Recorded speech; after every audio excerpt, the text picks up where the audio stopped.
Film की शुरुआत होती है नोम नामक छोटे से कस्बे से। यह जगह अलास्का के दूरस्थ हिस्से में है। यहाँ जीवन बेहद कठिन है। चारों तरफ बर्फ, ठंडी हवाएं और साल के आधे से ज्यादा दिन अंधेरा।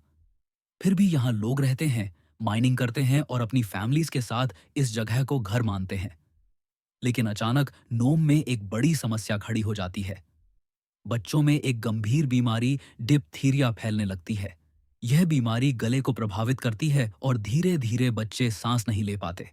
ट्रीटमेंट के लिए एक ही उपाय है, एंटीटॉक्सिन सीरम।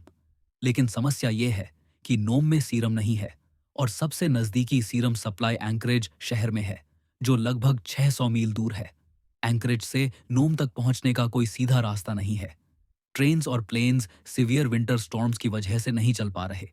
ऐसे में एकमात्र उम्मीद है डॉग स्लेज टीमें, यानी इंसान और उनके स्लेज डॉग्स बर्फ पर दौड़कर सेरम नोमे तक पहुंचाएंगे। यहीं से फिल्म का असली हीरो सामने आता है, लियोनहार्ड सेपला, जो नोम का सबसे अनुभवी डॉग मशर है। सेपला अपनी स्पीड और एंड्योरेंस के लिए मशहूर है।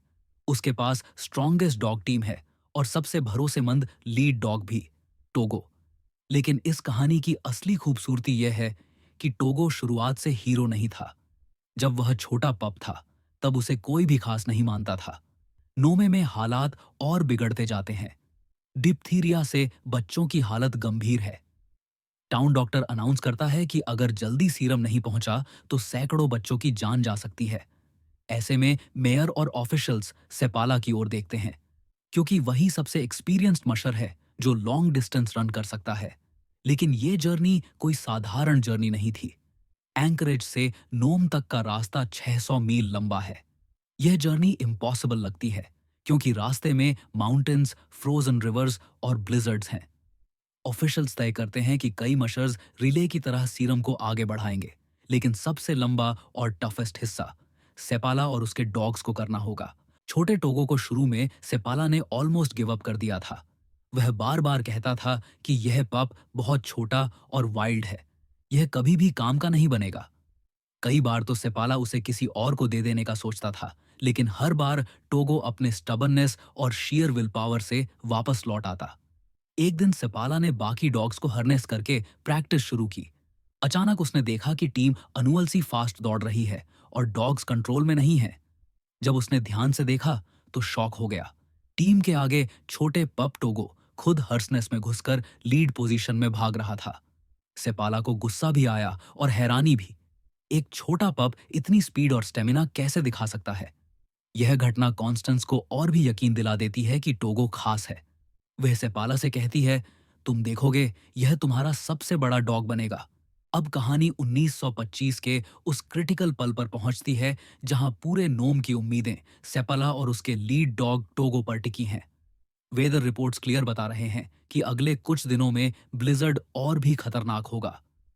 वह अपने सबसे भरोसेमंद डॉग्स को चुनता है और नेचुरली टोगो को लीड में हार्नेस करता है। सेपाला और उसकी टीम इस इम्पॉसिबल रन पर निकलते हैं। बर्फ पर स्लेड लाइटनिंग स्पीड से दौड़ता है। टोगो सबसे आगे अपनी पूरी ताकत से खींचता है। बाकी डॉग्स थकते रहते हैं, लेकिन टोगो हर बार उन्हें मोटिवेट करता है। रास्ते में सेपाला को कई नेचुरल चैलेंजेस का सामना करना पड़ता है। सबसे पहले स्टीप माउंटेन स्लोप्स आते हैं। यहाँ स्लेड को ऊपर खींचना लगभग असंभव है, लेकिन टोगो अपनी इंटेलिजेंस से रास्ता निकालता है। वह सिर्फ सीधा ऊपर नहीं दौड़ता, बल्कि जिग-जैग पैटर्न में चढ़ता है ताकि टीम की एनर्जी बच सके। सिपाला हैरान होकर देखता है कि टोगो जैसे खुद टेरेन को पढ़ सकता है। फिल्म का एक आइकॉनिक मोमेंट आता है जब सेपला और उसकी टीम को नॉर्टन साउंड क्रॉस करना पड़ता है। यह एक फ्रोजन सी है। बर्फ ऊपर से मजबूत दिखती है, लेकिन नीचे से टूटने के लिए तैयार रहती है। सेपला जानता है कि अगर आइस टूट गई तो पूरा स्लेड और डॉग्स ठंडे पानी में डूब जाएंगे। लेकिन फिर भी यह रास्ता शॉर्टकट है और सीरम जल्दी नोम पहुंचाने का यही तरीका है। सेपाला टीम को आगे बढ़ाता है। तेज हवाएं चल रही हैं और आइस हर कदम पर क्रैक हो रही है। अचानक एक जगह स्लेड का वजन आइस नहीं झेल पाता और स्लेड आधा डूब जाता है। सेपाला का दिल रुक जाता है। अगर स्लेड पूरी तरह फिसल गया तो सीरम खो जाएगा और मिशन खत्म हो जाएगा। लेकिन तभी टोगो अपनी पूरी ताकत से हार्नेस खींचता है। वह लिटरली स्लेड को आइस से खींचकर वापस सरफेस पर लाता है। उसकी शियर स्ट्रेंथ और डिटर्मिनेशन देखकर सेपाला स्टन्ड रह जाता है। यह मोमेंट साबित करता है कि टोगो ऑर्डिनरी डॉग नहीं है, वह एक लेजेंड है। फिल्म में ब्यूटीफुली दिखाया गया है कि कैसे टोगो अपनी उम्र और स्टैमिना के बावजूद बाकी डॉग्स से कई गुना ज्यादा मेहनत करता है। टीम एग्जॉस्टेड हो जाती है, लेकिन टोगो फिर भी लीड करता है, जैसे उसे पता है कि यह रन सिर्फ एक रेस नहीं है, बल्कि सैकड़ों बच्चों की जान बचाने की लड़ाई है। जर्नी के दौरान सेपाला फ्लैशबैक्स में टोगो के साथ बिताए पलों को याद करता है। उसे याद आता है जब वह पप था और उसने कभी उसे अनवांटेड माना था। आज वही डॉग उसकी सबसे बड़ी उम्मीद बन गया है। ऑडियंस को भी यह रियलाइजेशन गहराई से फील होता है कि ग्रेटनेस अक्सर वहीं से आती है जहां से लीस्ट एक्सपेक्टेड हो। जैसे जैसे स्टॉर्म और भी भयानक होता है, सेपाला की हालत भी बिगड़ने लगती है। उसकी आंखें ठंडी हवाओं से जमने लगती हैं, हाथ सुन्न हो रहे हैं। लेकिन हर बार जब उसे लगता है कि अब और नहीं, वह टोगा की तरफ देखता है। लीड में दौड़ता टोगा उसे इंस्पायर करता है। सेपला खुद से कहता है, अगर यह छोटा डॉग हार नहीं मान रहा तो मैं कैसे हार मान लूं। सीरम रन का यह हिस्सा कई दिनों तक चलता है। रात और दिन का फर्क मिट जाता है, क्योंकि चारों तरफ सिर्फ अंधेरा और बर्फ है। विंड इतनी तेज है कि टेंट लगाना भी मुश्किल हो जाता है। सेपाला अपने डॉग्स को एक दूसरे के पास लेटाकर वार्मथ देता है और खुद भी उनके बीच सोता है। यहाँ ऑडियंस को यह समझ आता है कि मैन और डॉग्स का बॉन्ड सिर्फ कंपेनियनशिप नहीं, बल्कि सर्वाइवल है।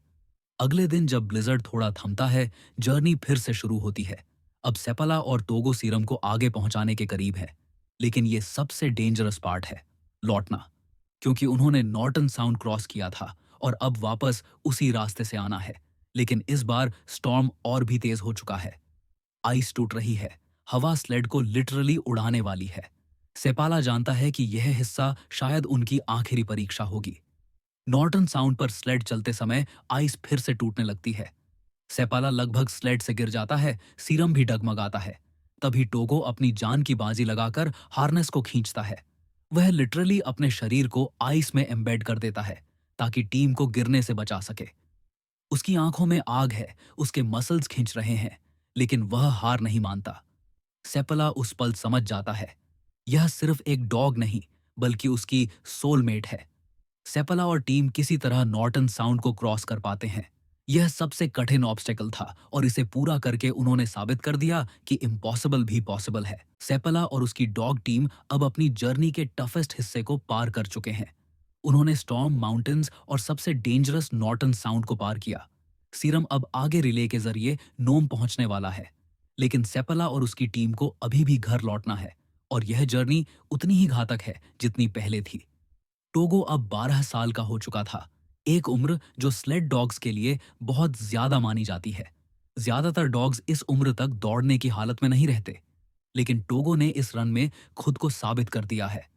उसने 260 मील का सबसे लंबा और टफेस्ट हिस्सा खींचा, वो भी ब्लिजर्ड और आइस स्टॉर्म के बीच। लेकिन अब उसका शरीर टूटने लगा है। उसकी पॉज बुरी तरह घायल हो चुके हैं। आइस और स्नो की वजह से खून निकल रहा है, मसल्स खिंच गए हैं, सांस भारी हो रही है। सेपाला क्लियरली देख रहा है कि टोगो एग्जॉस्टेड हो चुका है, लेकिन फिर भी जब वह हार्नेस में खड़ा होता है, उसकी आंखों में वही फायर होती है, जैसे कह रहा हो, अभी खत्म नहीं हुआ। जर्नी के दौरान सेपाला कई बार खुद को गिल्ट में पाता है। उसे लगता है कि उसने अपने सबसे लॉयल साथी को मौत की तरफ धकेल दिया। वह सोचता है कि शायद उसे यह रिस्क नहीं लेना चाहिए था। यह मोमेंट दिखाता है कि टोगो सिर्फ एक डॉग नहीं, बल्कि एक हीरो है जिसने बार बार मौत को मात दी। आखिरकार सेप्पाला और उसकी टीम नोम लौटने के करीब पहुंच जाते हैं। सीरम अब दूसरे मशर्स के पास है और पूरा रिले सफल हो चुका है। नोम के बच्चे बच जाते हैं। टाउन में हीरो के रूप में बल्टो का नाम फैलता है, क्योंकि वह रिले का आखिरी डॉग था जिसने सीरम नोम पहुंचाया।